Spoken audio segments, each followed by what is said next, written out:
everybody. This is Second Chance Living with Dr. Karen. And of course, I'm Dr. Karen. Thank you so much for being a part of our vision. It is wonderful to be with you again. You all know that our theme and our focus is to help people understand through the ministry of understanding our breath, our chances in life, that no matter what you do, when you do it, everything has a reason, everything has a season. And my mantra, of course, is every day you live is a second chance at life, which is directly a part of who I am. And I want to be able to introduce you to people who have done things in their life that they stepped out and did, whether it seemed like the odds were against them, whether it seems like they weren't going to have it done, they did it. And today is no different. I want to introduce to you a friend and author. Her name is Kendra Ervin. Good morning, Kendra. Good morning. How are you?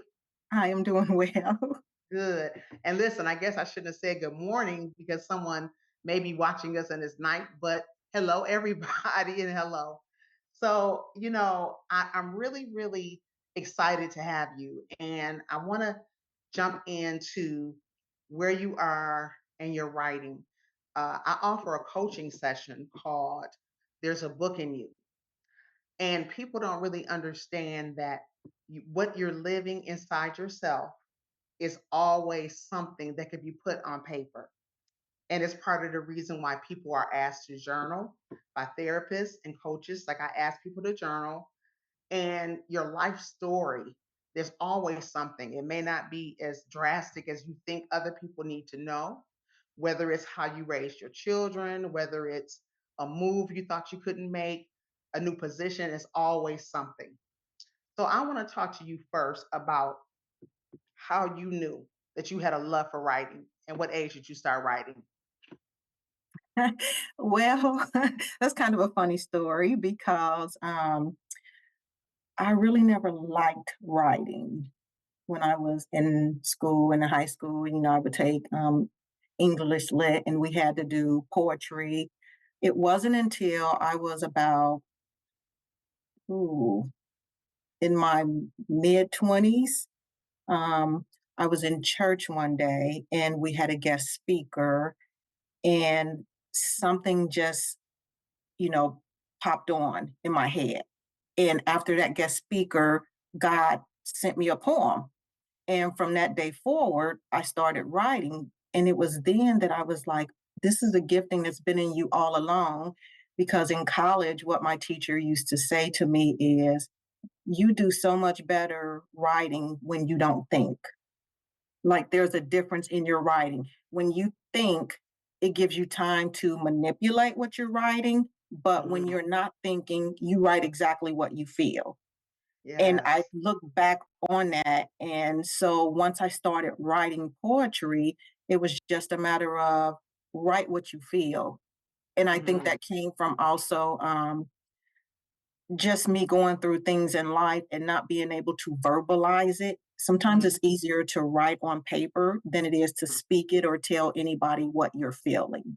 Yeah. And that's an excellent point because, again, in counseling, coaching, in life, people are um, asked to journal. And I've had people that told me they didn't want to journal because if they wrote something down, it was almost like they had to face it. And I had never heard those kind of responses. Then I've had clients who journaled and they stopped doing it because someone in their life found the journal and was reading it and they felt really, their privacy was invaded and how they really felt. But Mhm. journaling is a strong tool.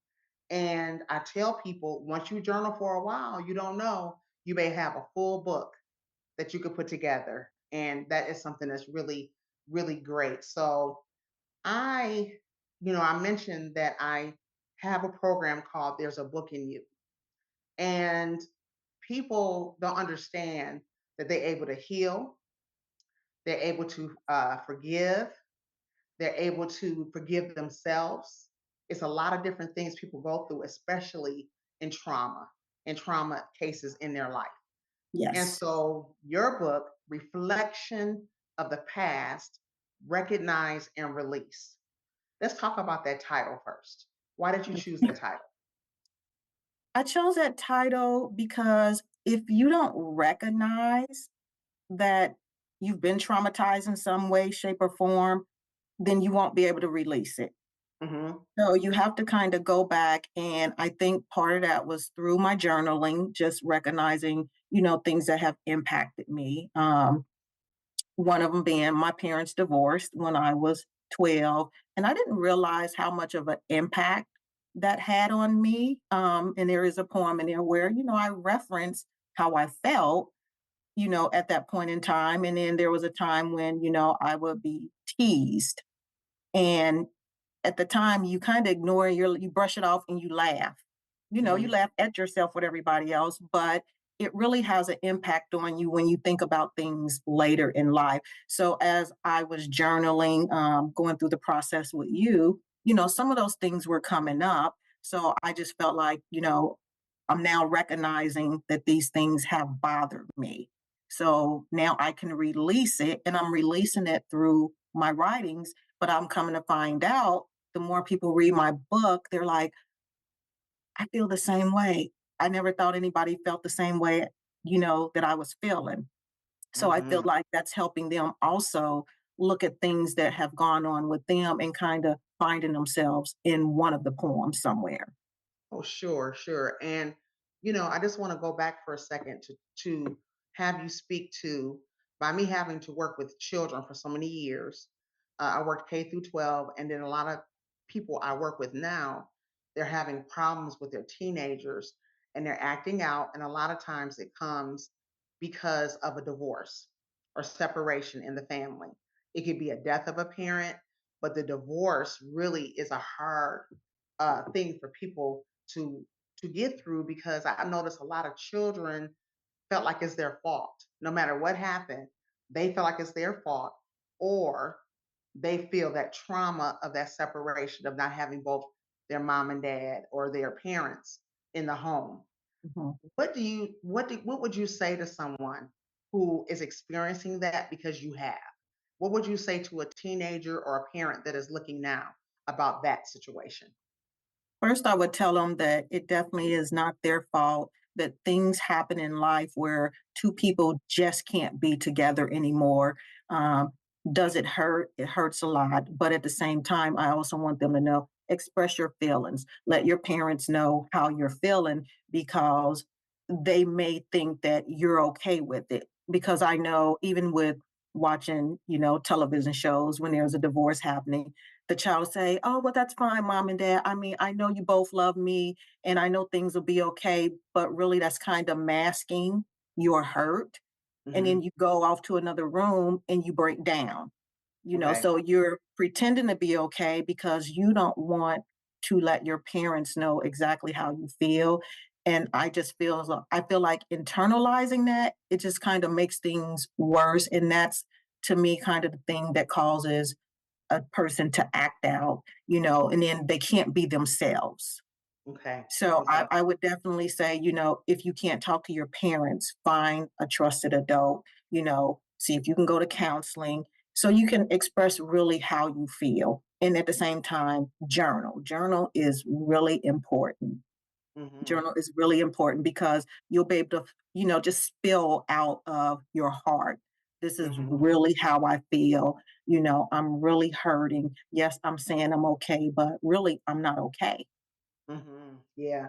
And that's real important. And that's good, because some of the things that I saw children going through, the acting out, you would not think that it has anything to do with what was going on at home. But we Mhm, had children literally, I've had three cases of children trying to set something in the school on fire or their home. I've had, of course, children not being able to finish their schoolwork, their grades dropping, all that kind of thing. And it is real important. And I was speaking to somebody earlier about the attitudes and the compassion of educational staff. Because if you're not showing any kind of compassion, if you're not showing any kind of personal interest, I understand that your contract says something, But how can you reach a child if you're not showing that you care and have them open up? Can you tell me why you're not doing this? So, the other part I wanted to ask you about is you mentioned that you were teased. Were you being teased because your parents divorced, or were you going through something where you were being bullied? I it I don't it wasn't per se, a bullying, and it was actually, kinda with my siblings too at a time because, you know, I have a different hair texture than they Hmm. have. So they Hmm. would always be like, "Oh, you're not really, our brother, I mean, our sister. Like, your hair is different from ours." And I would laugh. But when I think about it, it was kinda like, wow, that was, like, really hurtful. I mean, they were teasing me, but it bothered me, Right. Or if I was in school, it was like, "Oh, you're such a nerd," because as you know, I was a straight A student, Hmm. and it was always like, "Oh, you're a nerd," and nerds can't this and nerds can't that. And the funny thing is, I played softball. And one Hmm. time my coach said to me, because we used to have to show our grades, Hmm. midterms and grades in order to, stay on the team. We had to show them to the coach. And I would go to her and I would say, here's my grades. And she would automatically say, I don't need to see your grades. I know what your grades look like. And one time she made the comment, she was like, most people who can play sports isn't smart. She was like, but you kind of defy that. You're very smart and you can play sports really good. But it was kind of like, okay, I guess I take that as a compliment. But Like you're not but supposed to be in a place sports if you got good grades. yes, yes. So when you kind of think about things like that, it's kind of like, wow, that's a good thing. But at the same time, it was kind of like saying you're a nerd, so you shouldn't be able to play sports Right, too. right, right. It was- Absolutely, so, absolutely. so just little stuff like that. Okay. And where it sounds like it's simple, that really impacts some people and that really can mold them into decisions they make. Because I've known people who were smart and they were called nerds and being teased. And the next thing you know, it's like they're not doing their best. It's kind of like they're going down to a level of expectation that's beneath them because they don't want to be the nerd and they don't want to be the smart person. Yeah, yeah, and and you like you said, a lot of children regress. They don't want people teasing them. I went through that with my son, and he was like going, I don't like that people don't like me because of my grades. And thank God he was higher up of average, but his dad went through the same thing. And not only was he teased, it was people that tried to hurt him. So he would look bad. And the people that tried to hurt him, of course, that was jealousy because they felt like he was getting more attention from his mom and family and dad than they were getting. So we want to hurt you and make you look this way and laugh at you when you're down. And jealousy is it's a horrible weapon. And people don't understand that. And that is really good. So, I want to talk about your gift. And you said the one thing that you brought up that's a very, very excellent point.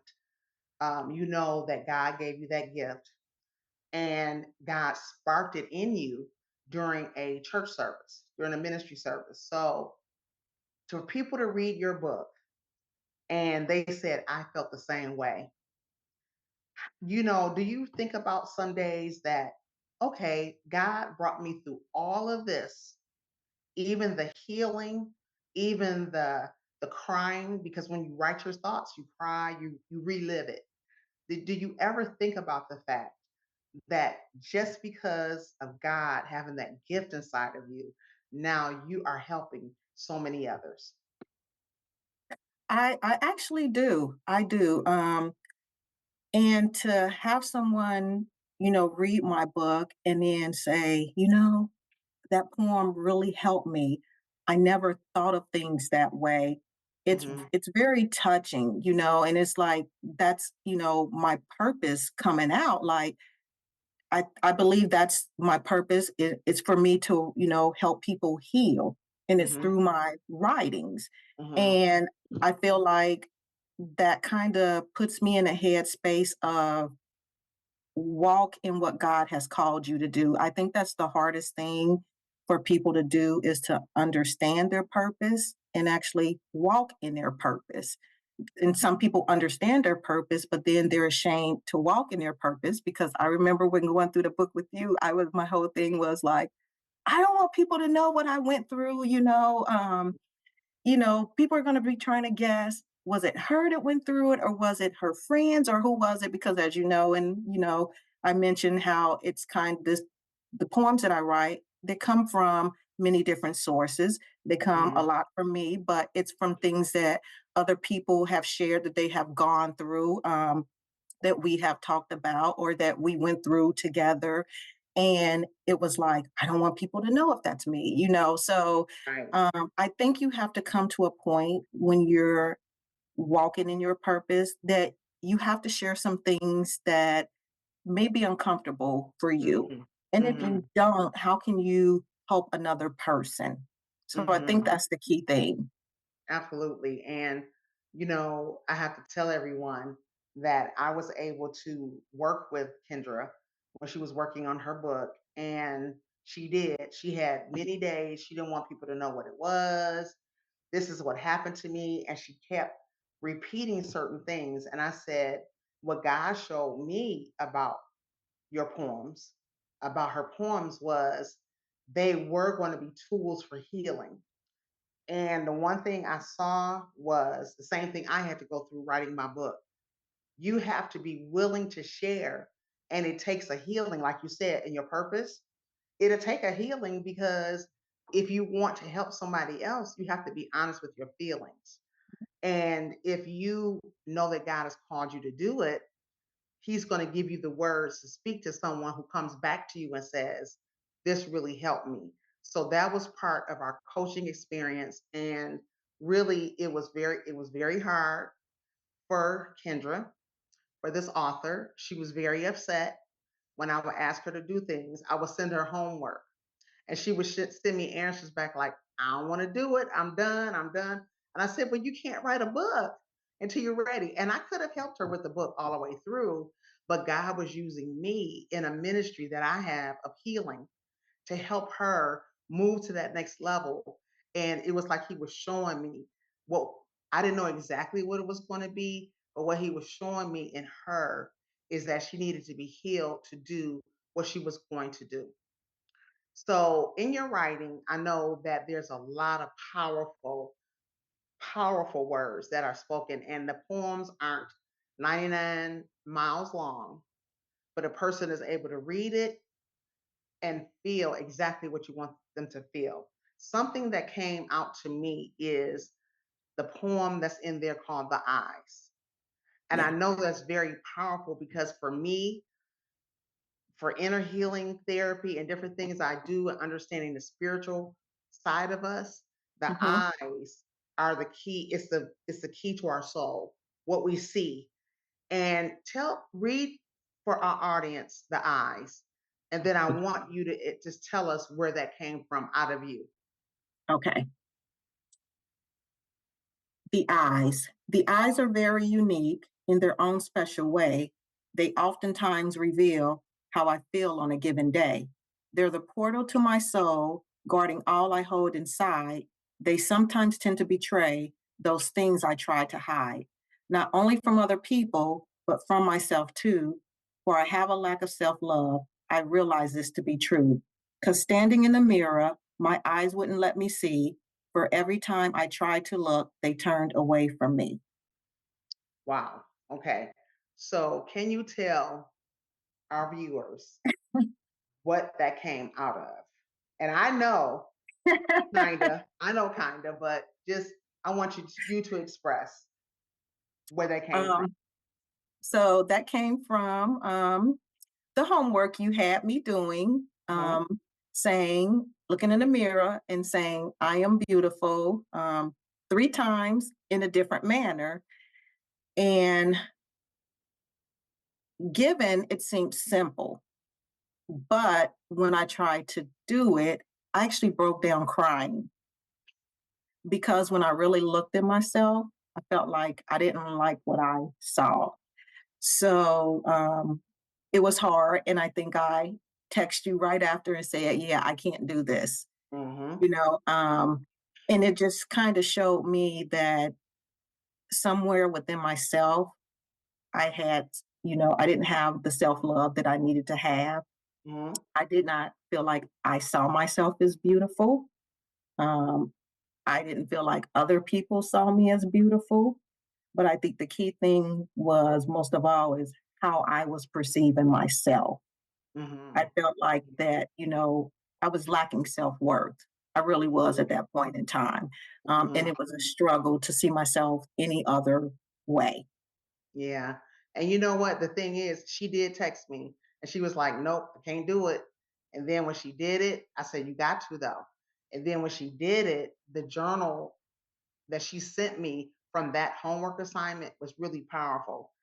I am beautiful. It has been something that I have been able to use in so many sessions, and the reactions have been absolutely wonderful and powerful. It is understanding that when we see ourselves every day, we just get up, comb our hair, brush our teeth, do regular stuff, wash our face. But do we really look at ourselves? And, when you look at yourselves, do you see what people have called you? Do you see things that you went through in your childhood? What do you see? And that was very powerful. When people now have gone into this month where the first of the year, where writing a book is something that's always on somebody's list of of resolutions. I really want to write a book. And I know some people that have said this every year for like 10 years, two, whatever. So, what do you say to someone that has that dream of writing? What do you think should be a step that they should take toward that? I think a first step would be understanding why do you want to write? And then what is it that you want to write about? And how will your writing make an impact in someone else's life? Hmm. So I think those are three key things. And when you can answer those, then I feel like you can proceed. But I'm going to go back to journaling because journaling is key. That's the key thing that's going to get you started because you're going to be able to put down your thoughts, your innermost feelings, and that's what's going to help you move along with your book. But also understand you're going to have to encounter some things and understand some things of why you went through things, and Hmm. you're going to have to deal with them. Hmm. I feel like if you can't deal with your history and your past, then you can't put out something that's going to allow someone else to deal with their history and their past. Hmm. Absolutely. So, those three things again were. Those three things again are why is it that you want to write a book? Hmm. I know you said why and you want to know the I impact, but I know people, like you said, people just need to start. People need to start. But yes, I Yeah. feel like yes, you gotta ask yourself why. What is the purpose going to be? And how Hmm. is it going to help other people? Right, right. And of course, this could be somebody that wants to share the story that's in them. Some people want to write fiction, and I have actually had a chance to work with people that wanted to write a fictional book, but I knew of their life. I knew of their past. And I said, I cannot tell you what to write, but what do you think about sharing this part of your life with people? Because people don't understand that everybody has a ministry inside of them, no matter what it is. You don't have to be a person that is in a pulpit ordained. You don't have to be a person that walks around quoting scriptures all day like the Pharisees. Everybody has a book inside of them, which basically is a story of life, and it's all able to help someone else because we're all here together as a team. So I think that that's real important. So, as always, before we end, because this time is almost up, I want to first of all thank you for being on, but I want you to inspire our viewers with what they could do today with their second chance in life. And your second chance at life, I feel like it gives you the opportunity just to get things right. Hmm.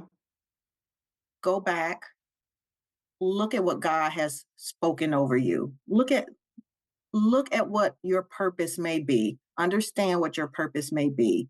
And then move forward in that. Yes, there are going to be times when you feel challenged, but I feel like a second chance gives you the opportunity to correct some things and get some things right. For me, my Mhm, second chance was um, writing this book, and kind of healing. mhm, And in my healing, I'm empowering other people. I continue to write, but it not only flows into my writing, my everyday life has been totally different because, as Dr. Karen says, she can give me one line and I turn it into a whole scripture. a So whole I sermon. and I just feel like that's what God's purpose has been for me all along. The fact that I do it so easily, that I talk to people and then they're like, "Go ahead and preach," and it's like I wasn't trying to preach, but that's what's coming out of me. So Right. I feel like with your second chance, just allow God to use you the Mhm, way He wants to use you. Be open, understand your gifting, understand your calling, work on your healing. That's the mhm. key thing. I can't say that enough is your healing. You cannot move forward without healing from the things that are really essentially holding you back. Right, So right, that would be what I would say about, utilizing your second chance. Work on right. you, and as Mhm. you're working on you, it's going to have an impact on others. Absolutely, absolutely. Well, you know what? It has been so wonderful to have you today. This time zooms by. So, what It I want you does. to do, yes, it does. I want you to give our viewers some information about how they can contact you and also let us know where your book is available. If you want to contact me, you can contact me via email, iflowinpoetry@gmail.com. Mhm. My book is also available on Amazon, and my book is available on Barnes and Noble. Okay, very good. Reflect. It is a wonderful book. I tell everybody to get it, and you will definitely look at it over and over again. Reflections of the past, recognize and release. Thank you so much, Author Kendra, for being with us today on Second Thank you Chance for Living. having me, Dr. Karen. Thank you. And listen, viewers, thank you so much for being with us again. I pray that this show has motivated you to move forward and do what you want to do. Again, I am Dr. Karen. This is Second Chance Living, and I'll leave you with my personal mantra. Every day you live is a second chance at life. God bless you.